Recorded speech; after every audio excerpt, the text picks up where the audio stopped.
luto na siya. So, tikman natin. Alright, so yung menu namin ngayon mga tol ay lutong kaldereta. So, siyempre, ang luto na namin si Chef Tiga. So, ngayon mga tol, ito na. Lagayan namin yung karni.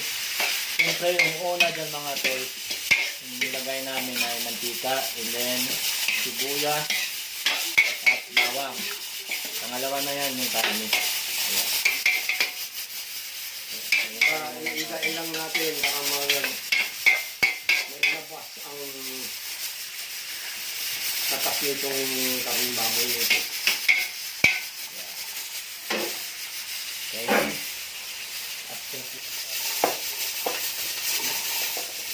Ayan, mamasita. Mamasita. Powder.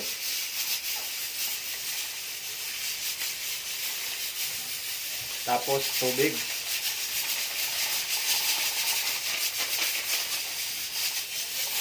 Tubig para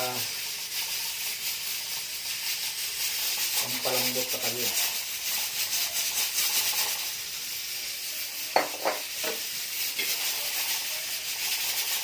Okay.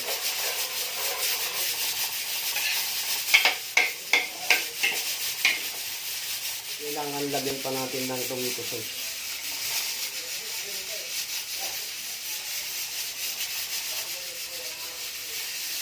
Okay na.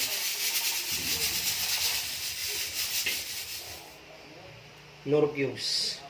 Pork nor cubes. Okay. After mga 5 minutes, kulang pa natin ng konti. Hindi pa pwede. So, alright mga tol, lagyan natin ng Reno. Yeah. Yan na. Reno brand. Ano mo, i-mix mo. Then, i-mix natin. So, ito yung mga patatas tsaka carrots mga tol. Lalagyan natin to. Alright.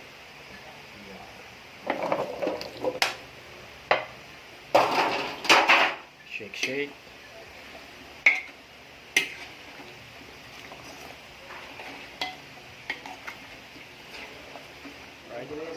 Lagyan natin ng dried paste. Yan, kumukulo na siya. Right, so hintayin natin mga 5 minutes. So, ito na mga luto na siya.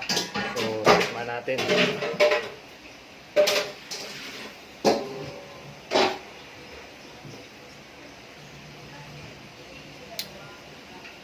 Napakasarap. Let's go. So, ready na ito. Ayan. Alright, let's go.